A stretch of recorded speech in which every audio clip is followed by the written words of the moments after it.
अधिवेशन संपल्याच्या नंतर खातेवाटप होण्याची शक्यता, नाराजी नाट्य उफाळून येऊ नये यासाठी महायुतीचा सावध पवित्रा। 23 तारखेला मंत्री संभाव्य खात्यांचा घेऊ शकतात चार्ज। विधिमंडळाच्या हिवाळी अधिवेशनाचा आजचा अखेरचा दिवस। आज अंतिम आठवडा प्रस्तावावरती चर्चा होणार।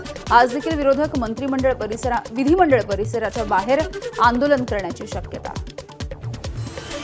विधिमंडळाच्या हिवाळी अधिवेशनामध्ये गुरुवारी 35,788 कोटींच्या पुरवणी मागण्या मंजूर। उपमुख्यमंत्री अजित पवार यांच्याकडून सर्व आमदारांच्या मागण्यांची दखल घेतली जाण्याचंही आश्वासन। अधिवेशनाच्या नंतर विरोधी पक्षांसह मुख्यमंत्री आणि दोन्ही उपमुख्यमंत्र्यांची पत्रकार परिषद होणार। आज अधिवेशनाचा शेवटचा दिवस। शरद पवार आज बीड आणि परभणीच्या दौऱ्यावर। बीडमधील देशमुख कुटुंबियांची सांत्वनपर भेट घेणार, तर परभणीमध्ये सूर्यवंशी यांच्या कुटुंबासह धरणे आंदोलनाच्या ठिकाणी सुद्धा शरद पवार भेट देणार। बीडमधील हत्येचं समर्थन कुणीही करत नाही, तपास सुरू आहे। दूध का दूध पाणी का पाणी होईल, धनंजय मुंडे यांची प्रतिक्रिया। संतोष देशमुख यांच्या हत्येच्या प्रकरणी पोलिसांनी केलेल्या कारवाईवरती त्यांच्या कुटुंबियांकडून नाराजी व्यक्त। बीडच्या एसपींना नोकरीमधून बडतर्फ करा, देशमुख कुटुंबियांची मागणी। परभणीच्या घटनेच्या निषेधार्थ आज जालना जिल्हा बंदची हाक। कृषी उत्पन्न बाजार समितीमधील सर्व व्यवहार बंद राहणार। शेतकऱ्यांनी आज शेतमाल विक्रीला न आणण्याचं समितीच्या सचिवांचं आवाहन। संजय राऊत यांच्या घराची रेकी करणारे खासगी कंपनीचे कर्मचारी असल्याची पोलिसांची माहिती। मोबाईल नेटवर्कच्या तपासणीसाठी कर्मचाऱ्यांच्या परिसरामध्ये फेऱ्या।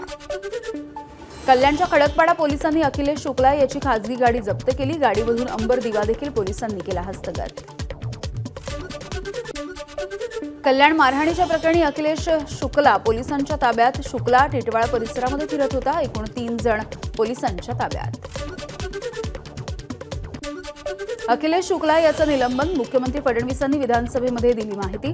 शुक्ला आणि त्याच्या पत्नीवरती सुद्धा गुन्हा दाखल। जे माज करतात त्याचा माज उतरवल्याशिवाय शांत बसणार नाही, फडणवीसांचं वक्तव्य। भाजपा आमदार आणि जिल्हाध्यक्षांची आज नागपूरमध्ये बैठक। नवीन सरकार आल्याच्या नंतर भाजपची पहिली पक्षीय बैठक। आगामी स्थानिक स्वराज्य संस्थांच्या निवडणुकीच्या अनुषंगाने बैठक। मंत्रिमंडळामधून पत्ता कापल्यामुळे अनेक आमदार नाराज। हिवाळी अधिवेशनामध्ये उघडपणे नाराजी व्यक्त। अधिवेशन सुरू असल्यामुळे मुख्यमंत्र्यांनी सावध पवित्रा घेतल्याची माहिती। सगळ्या आमदारांची नाराजी आता दूर झाली आहे। 2.5 वर्षांचा फॉर्म्युला सुद्धा मान्य आहे, भरत गोगावलेंची प्रतिक्रिया। मी नाराज नव्हतो, घरच्यांना अपेक्षा होती आणि कार्यकर्ते सुद्धा खूप आग्रही होते, म्हणून थोडा भावूक झालो, विजय शिवतारेंची प्रतिक्रिया। मंत्रिपद न मिळाल्यामुळे शिवतारे नाराज असल्याची चर्चा। मी नाराज नाही, आईच्या तब्येतीमुळे मुंबईमध्ये आलो, प्रकाश सुर्वे यांची नाराजीच्या चर्चांवरती प्रतिक्रिया। नागपूरच्या सीताबर्डी परिसरामध्ये माजी मंत्री सुधीर मुनगंटीवार यांच्या समर्थनार्थ बॅनरबाजी। सलग 7 वेळा आमदार असताना देखील मंत्री म्हणून का डावललं, बॅनरच्या माध्यमातून सवाल।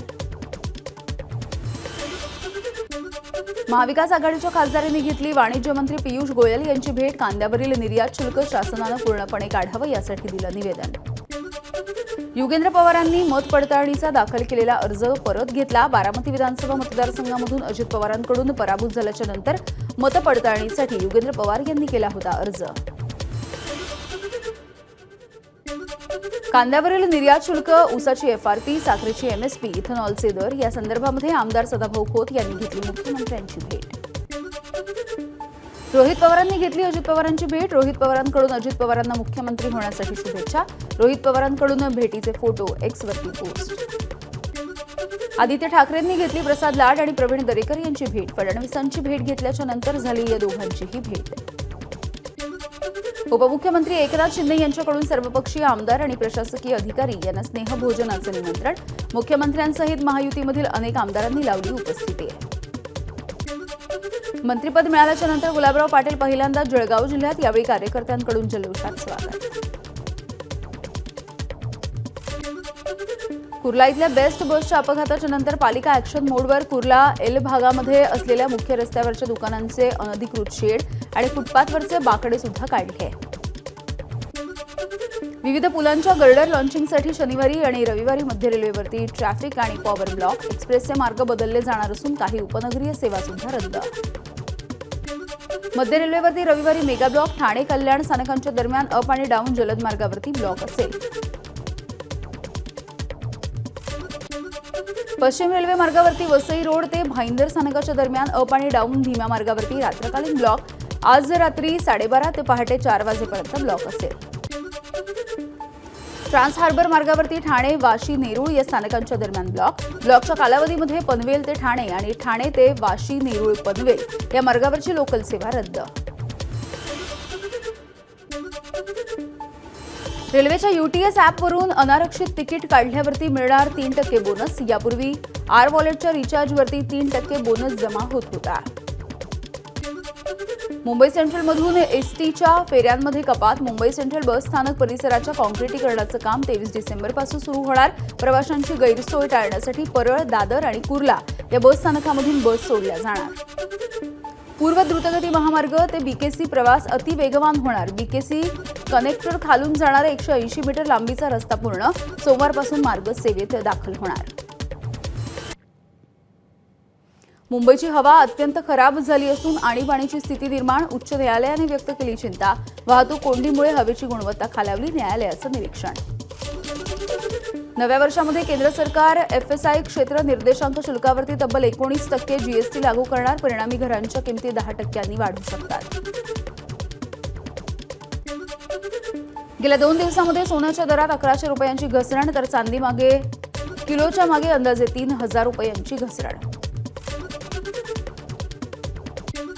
केंद्रीय कॅबिनेटच्या बैठकीमध्ये शेतकऱ्यांसाठी मोठा निर्णय। सुक्या खोबऱ्याच्या दरामध्ये प्रति क्विंटलच्या मागे 422 रुपयांची वाढ।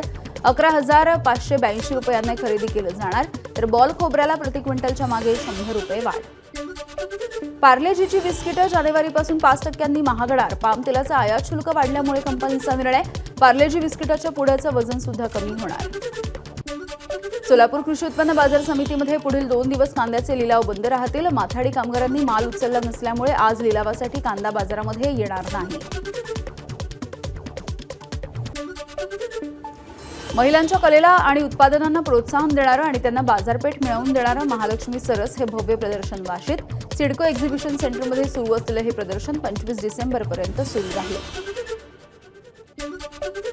नागपूरमध्ये 28,000हून अधिक विद्यार्थ्यांनी मनाच्या श्लोकांचं केलं सामूहिकरित्या पठण। यावेळी केंद्रीय मंत्री नितीन गडकरी यांची उपस्थिती। कार्यक्रमाची वर्ल्ड रेकॉर्ड्स बुक ऑफ इंडियाकडून नोंद। महाराष्ट्र पोलीस दलामध्ये 124वी फौजदारांची तुकडी दाखल। यामध्ये 5 अनाथ मुलांचा समावेश। आई-वडिलांचं छत्र हरपल्याच्या नंतर अनाथ मुलांची फौजदार पदाला गवसणे। एनसीबीची मुंबईमध्ये मोठी कारवाई। 2 वेगवेगळ्या कारवाईमध्ये 15 कोटी 20 लाख रुपयांचे ड्रग जप्त। मुंबईतल्या एका फ्लॅटमध्ये गांजाची झाडं लावून त्यामधून तस्करी होत असल्याची माहिती। महाबळेश्वरमधल्या पाचगणी भोसेखिंड परिसरामधल्या अतिक्रमणावरती हातोडा। अनधिकृत बांधकाम पाडण्यासाठी सुरुवात। वाई प्रांताधिकारी यांच्या नेतृत्वाखाली 4 टीम दाखल। मीरा रोड इथल्या जय श्री गोपाललाल मंदिर हवेली अतिक्रमणावरती मीरा भाईंदर महानगरपालिकेची कारवाई। मुंबई उच्च न्यायालयाच्या आदेशानुसार तोडक कारवाई।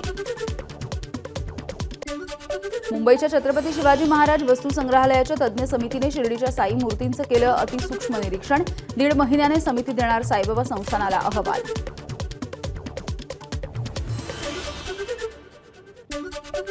अमरावतीमध्ये महानुभाव आश्रमाचा शतकपूर्व महोत्सव। यावेळी भव्य शोभायात्रा सुद्धा निघाली। राज्यभरामधून मोठ्या संख्येने भाविक सहभागी। नंदुरबारच्या सारंगखेडा चेतक फेस्टिवल स्पर्धांना आजपासून होणार सुरुवात। या स्पर्धा 2 दिवस चालणार। देशभरामधले नामांकित अश्व सहभागी होणार। कोकणातल्या जंगलामध्ये पट्टेरी वाघाचा अधिवास। रत्नागिरीच्या चिपळूण तालुक्यामधील जंगलामध्ये पट्टेरी वाघाच्या पायांचे ठसे। वाघानं केलेली शिकार देखील आढळली। नाशिकचे प्रख्यात उद्योजक आणि दैनिक देशदूतचे संस्थापक देवकिसन सारडा यांचं निधन। अल्पशा आजारानं 91व्या वर्षी घेतला अखेरचा श्वास। महाराष्ट्रामधील ख्यातनाम उद्योजक देवकिसन सारडा यांच्या निधनाची बातमी अत्यंत वेदनादायी। त्यांच्या रूपानं देशाभिमानी उद्योजक गमावला। उपमुख्यमंत्री अजित पवार यांनी व्यक्त केली खंत।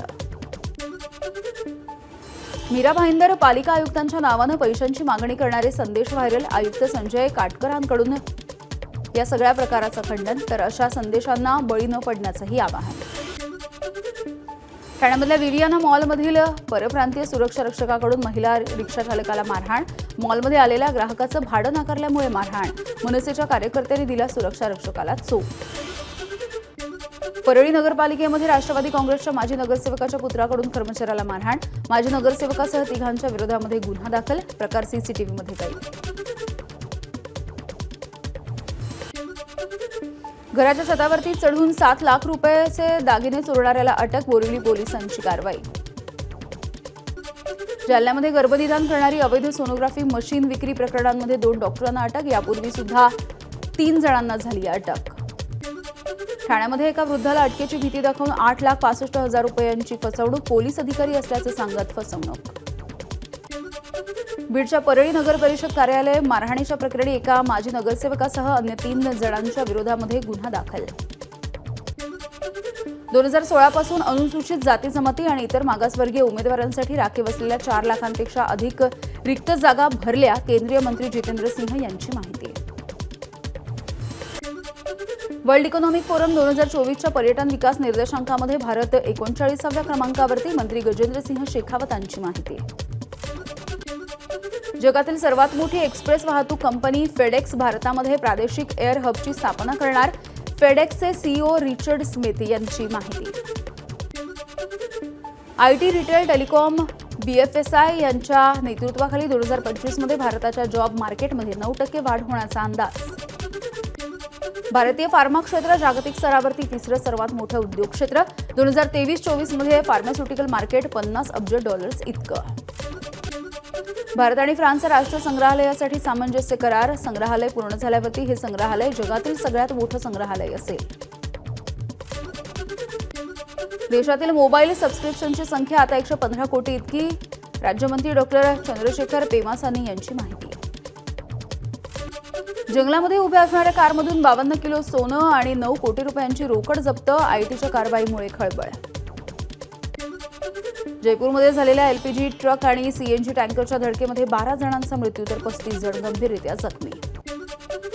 मेरठमध्ये शिवमहापुराण कथेच्या दरम्यान चेंगराचेंगरी, 4 महिला जखमी, मेरठच्या शताब्दीनगरमधली घटना. दिल्लीतील महाराष्ट्र सदनाच्या प्रवेशद्वारावरती अमित शहा आणि परभणी मृत्यूच्या प्रकरणी जेएनयूमधल्या विद्यार्थ्यांकडून संघटनांकडून निदर्शनं, 4ही आंदोलक विद्यार्थी पोलिसांच्या ताब्यात. एक देश एक निवडणुकीसंबंधीच्या घटना दुरुस्ती विधेयकाच्या संदर्भात स्थापन करण्यात आलेल्या जेपीसीमध्ये ठाकरे गटाचे अनिल देसाई यांचं नाव. आता समितीमध्ये लोकसभेचे 27 आणि राज्यसभेचे 12 सदस्य. दिल्ली संसद भवन परिसरामध्ये झालेल्या धक्काबुक्कीच्या प्रकरणी भाजप आणि काँग्रेसच्या तक्रारी, प्रकरणाचा पुढचा तपास क्राईम ब्रांचकडे. ऑल इंडिया शिया पर्सनल लॉ बोर्डाचे महासचिव मौलाना यासूब यांच्याकडून मोहन भागवत यांच्या वक्तव्याचं समर्थन, राम मंदिर झालं म्हणजे नेता होता येत नाही, भागवतांचं वक्तव्य. एबीपी माझा, उघडा डोळे बघा नीट.